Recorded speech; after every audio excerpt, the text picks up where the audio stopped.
Jagung. Salah satu tanaman penting dalam pertanian dan pangan di seluruh dunia. Jagung atau yang dikenal zea mais adalah salah satu tanaman pangan penghasil karbohidrat yang terpenting di dunia, selain gandum dan padi.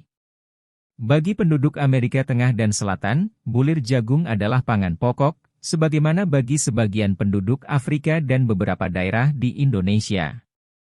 Pada masa kini, jagung juga sudah menjadi komponen penting pakan ternak.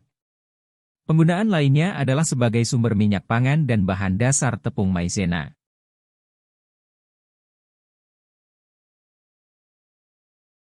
Sejarah jagung dimulai ribuan tahun yang lalu di Amerika Tengah.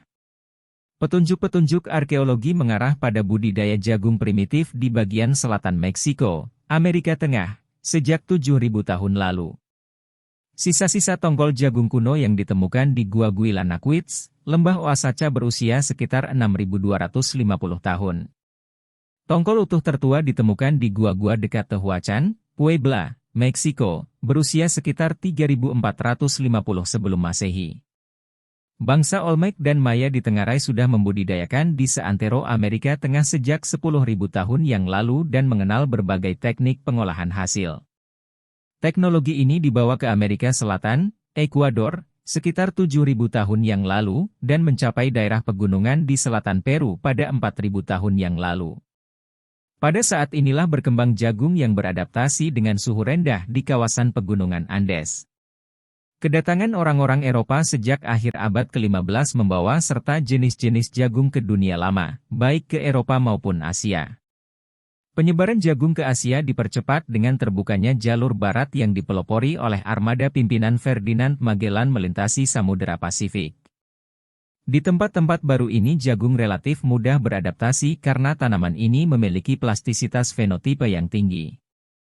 Jagung masuk Nusantara diperkirakan pada abad ke-16 oleh penjelajah Portugis. Akibat riwayat yang cukup tua ini, berbagai macam nama dipakai untuk menyebutnya.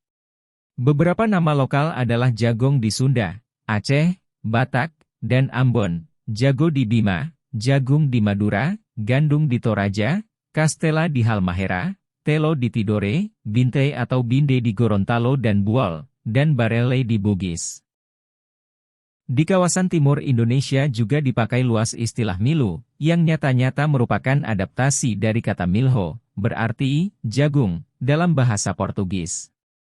Kata jagung, menurut Denis Lombard merupakan penyingkatan dari Jawa Agung, berarti Jawawut besar, nama yang digunakan orang Jawa dan diadopsi ke dalam bahasa Melayu.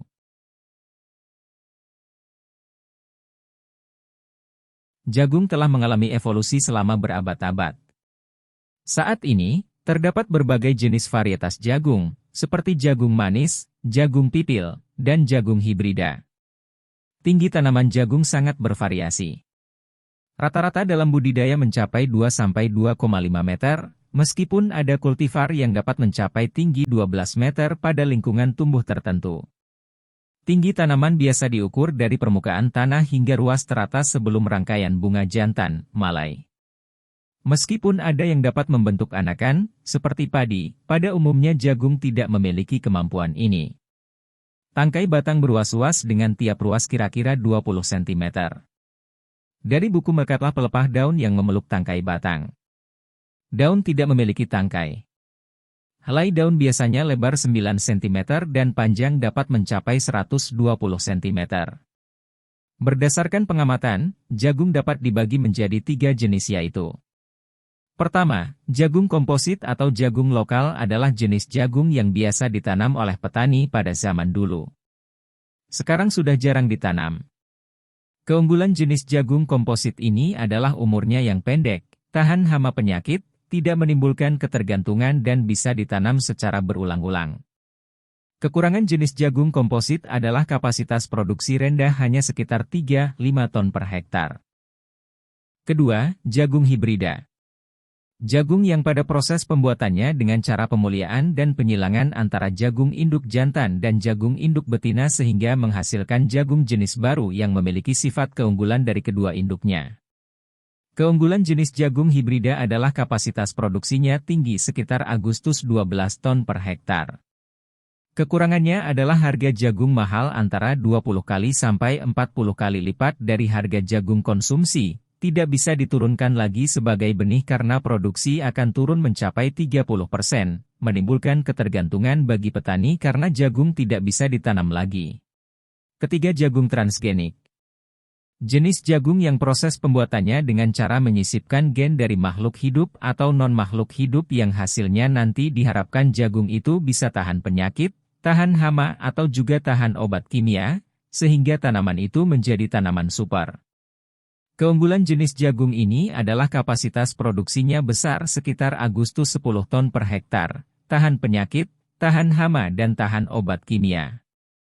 Kekurangannya adalah bibit jagung harus beli di toko karena tidak bisa diproduksi oleh petani, kemungkinan akan menimbulkan hama penyakit baru yang lebih kebal obat-obatan kimia, kemungkinan menimbulkan penyakit-penyakit baru bagi ternak dan manusia, menimbulkan kerusakan pada tanah. Gen jagung ini sudah dipatenkan.